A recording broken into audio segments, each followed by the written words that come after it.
जी सच्चा जी, सावन के महीने में कई श्रद्धालु बेलपत्र चढ़ाते हैं बाबा भोलेनाथ के ऊपर। तो बेलपत्र चढ़ाने के क्या नियम है और कितने तरह के बेलपत्र होते हैं? शुभ बेलपत्र सी होती है? जय बाबा बैद्यनाथ। हर हर महादेव। सावन का महीना प्रारंभ हो गया है। सावन का महीना भोलेनाथ का प्रिय महीना है और प्रिय में भी बेलपत्र प्रिय है। तो बेलपत्र साधारण तौर पर 3 दल का बेलपत्र आम मिल जाता है। लेकिन विशेष रूप से यदि आपको 5 दल का मिल जाए, 7 दल का मिल जाए या 11 दल का मिल जाए तो अत्यंत शुभ माना गया है।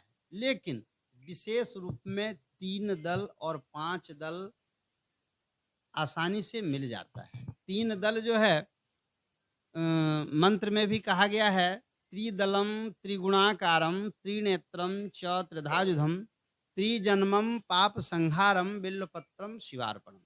एक 3 दल का बिल्वपत्र यदि शिव जी के ऊपर आप अर्पण करते हैं तो आपके 3 जन्मों का पाप नष्ट हो जाता है। अब रही 5 दल का, तो यदि आपको 5 दल का बेलपत्र मिल जाए तो शंकर भगवान पंचानन है।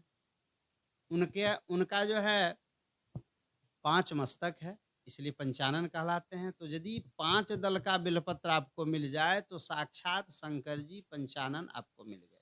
उस बेलपत्र को शिव जी के ऊपर आप अर्पण करें, चढ़ाएं, सब में राम राम लिख करके, और बेलपत्र को आप पुनः घर ले आएं और घर ला करके उसको शीशा वगैरह में मढ़ा करके अपने पूजा स्थल में यदि रख देते हैं तो प्रत्येक दिन यदि उस बेलपत्र का आप दर्शन करेंगे तो आपको शंकर जी के दर्शन का फल प्राप्त हो जाएगा।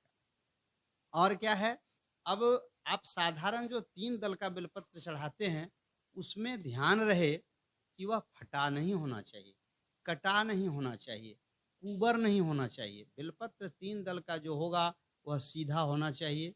और बेलपत्र में यदि आप राम नाम अंकित कर देते हैं, राम राम तीनों पत्ता में लिख देते हैं, तो वह बेलपत्र आपका बहुत शुभ माना गया है। क्योंकि वही बेलपत्र, उसी प्रकार का बेलपत्र भगवान जब रामचंद्र जी रामेश्वरम का प्रतिष्ठा किए तो अपने नाम को ही लिखकर शंकर जी के ऊपर चढ़ाया। नाम का मतलब होता अपना शरीर।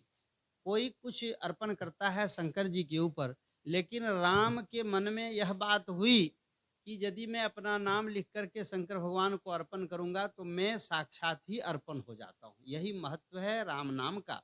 इसलिए राम नाम अंकित बेलपत्र आप 11 चढ़ा सकते हैं, 21 चढ़ा सकते हैं, 51 चढ़ा सकते हैं, 108 चढ़ा सकते हैं, 111 चढ़ा सकते हैं। बेलपत्र को बढ़िया से छांट करके और 2 बेलपत्र सामने गोल और 1 लंबा आगे जो होता है बेलपत्र, जो बहुत अच्छा होता है, उस बेलपत्र को आप शंकर जी के ऊपर अर्पण करिए। आपकी सभी मनोकामनाएं पूर्ण होंगी।